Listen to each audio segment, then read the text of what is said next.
예, 반갑습니다.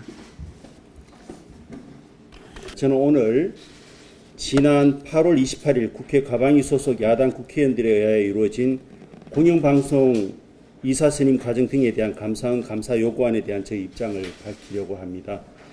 항상 그러하듯 국회 가방위 소속 야당 국회의원들은 이번에도 자의적으로 방송통신위원회 2인 체제 및 공영방송 이사 선임 과정에 대하여 불법적이라는 수식어를 붙이고 또 감사원의 감사 필요성과 합법성에 대한 심각한 논의 없이 수의 독재로 감사 요구안을 통과시켰습니다. 이번 선임 과정이 졸속이라고 비판을 하면서도 정작 이사 선임 과정이 공영이사 이사 선임 과정이 졸속이라고 비판하면서도 정작 감사 요구안 의결 과정은 졸속이라는 말을 붙이기조차 민망한 정도였습니다. 감사 요구안을 통과시킨 당일은 비록 방통위 관련 일부 현안 질의가 예정되어 있기는 하였지만 주된 의제는 KBS와 EBS에 대한 결산이었고 이러한 사정으로 당일 전반적인 질의는 KBS 사장에 대하여 이루어지고 있었습니다. 이렇게 의사가 이루어져 가던 중에 뜬금없이 회의의 전체적인 맥락과는 상관없이 또 전혀 예상하지 못한 상태에서 방통위에 대하여 감사원 감사 요구안을 상정한다고 선언하였습니다. 이러한 선언에 대하여 여당 의원들의 항의가 있었지만 일방적인 수의 우위를 내세워 의안을 가결하였습니다. 그리고 나서는 마치 아무 일도 없었다는 듯이 다시 KBS에 대한 KBS에 대한 결산 질의를 이어가는 모습을 보였습니다.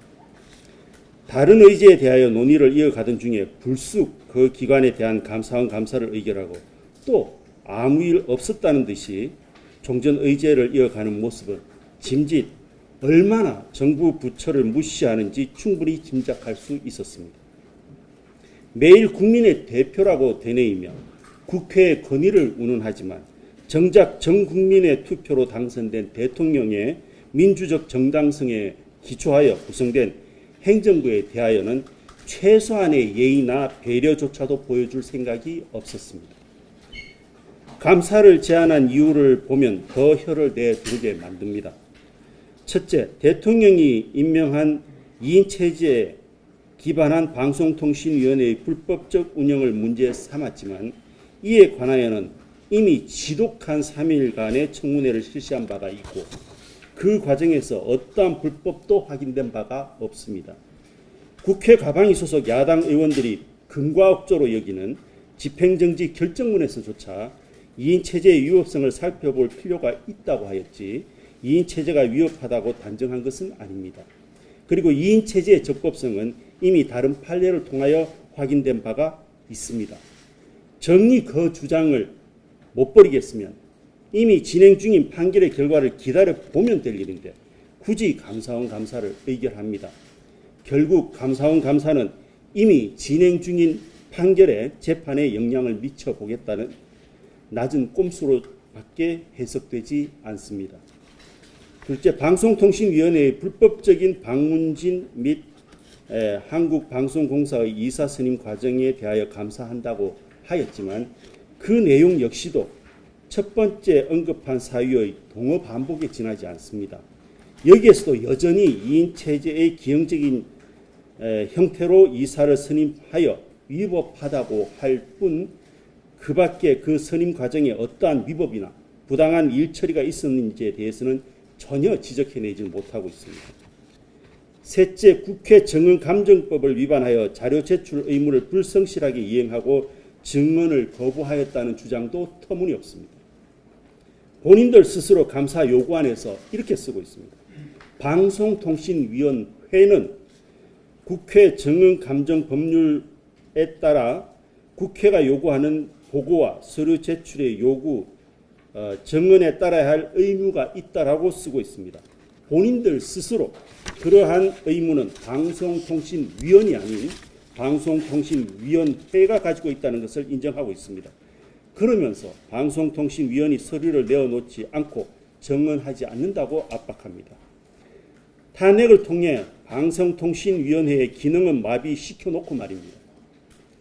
방송통신위원회 설치 및 운영에 관한 법률 시행령 제20조 3조에서 규정하고 있는 국회, 감사원, 사법기관 등에서 관련 법률에 의한 적법한 절차를 통해 비공개 회의의 회의록과 속기록을 요구하는 경우 위원회는 의결을 거친 후에 제출하여야 한다라는 조문을 또박또박 읽어가며 법률과 법원리에 따른 불가능한 사정을 설명하려고 하였지만 상위법 우선이라는 원칙만이 유일지구한 법원리인 듯이 되뇌이면서 심지어 저에 대하여 2번이나 고발을 의결하였습니다.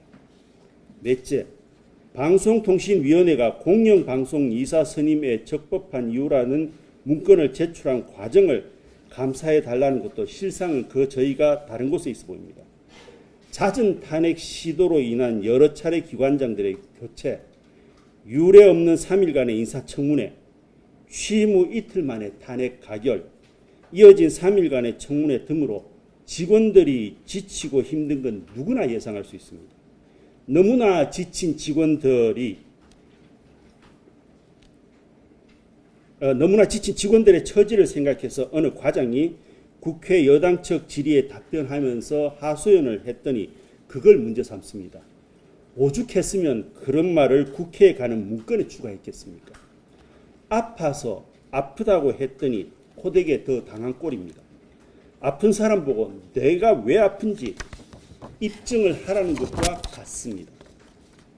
실제 그 직원은 8월 28일 증인으로 소환되었습니다. 아플 때 아프다라고 말할 여력이라도 있으면 그나마 다행입니다. 너무 아프고 너무 지치면 그런 말을 할 여력조차 생기지 않습니다. 그리고 결국 자신을 무너뜨립니다. 정무직을 불러 압박하고 고위공무원단을 불러서 압박하더니 급기야 실무 책임자인 과장까지 불러서 압박합니다. 좀 더 가면 아예 주무관까지 부를 태세입니다. 이게 과연 정상적인 상임위 운영이라고 할 수 있을지 의문입니다. 저는 쉽게 동의가 되지 않습니다. 그냥 이지매라고 말하고 싶습니다. 이런 위법부당한 감사 요구안을 무리하게 가결하는 이유는 어느 정도 예측이 됩니다. 공영방송 이사를 야당이 원하는 구조로 만들려는 것으로 보입니다. 그 과정에서 정부의 기능이 무력화되어도 국민이 피해를 보아도 그런 것들은 크게 고려할 사항으로 보지 않는 것 같습니다. 친야 성향의 종전 이사들이 행정소송을 하니 아마 이걸 유리하게 이끌어야 했을 겁니다. 유례 없는 위원장 탄핵, 무리하게 강행된 3일간의 청문회, 위원장과 부위원장에 대한 터무니없는 고발, 여기에 감사원 감사까지 추진하는 것은 행정소송을 담당하는 법원을 향해 무언가 큰 시위를 하려는 걸로 생각이 됩니다. 탄핵을 남발하고 있지만 어제도 검사에 대한 탄핵이 헌법재판소에서 만장일치로 기각되었습니다. 현재 남발되고 있는 탄핵이 얼마나 정치적인지를 단적으로 보여주는 예라고 할 것입니다. 이미 국회 가방위의 운영은 상식의 선을 넘어섰다는 것이 저의 판단입니다. 압박하는 질문만 하고 뭔가 제대로 답을 하려고 들면 입을 틀어 막아버립니다. 그러니 이렇게 제가 기자님들을 모셔서 저희 생각을 밝힐 수밖에 없습니다. 이러한 형태로 반론의 장이 만들어지는 것 자체가 이미 국회 가방위가 정상적인 기능을 하기에 어렵게 되었다는 것을 반증하는 거라고 생각합니다. 그래도 저는 국회를 존중하고자 하고 역시 노력은 계속해 나갈 겁니다. 국회 가방위가 정상적으로 작동하고 국민이 인정을 한다면 제가 이렇게 목소리를 높일 명분도 이유도 사라집니다. 터무니없이 소리치며 누르려고만 하니 이렇게 반작용이 나타나는 겁니다. 제발 국회가 정상적으로 작동해서 건전한 토론과 타협의 장이 되기를 공직자로서뿐만 아니고 대한민국 국민으로서도 간절히 희망합니다. 예, 감사합니다.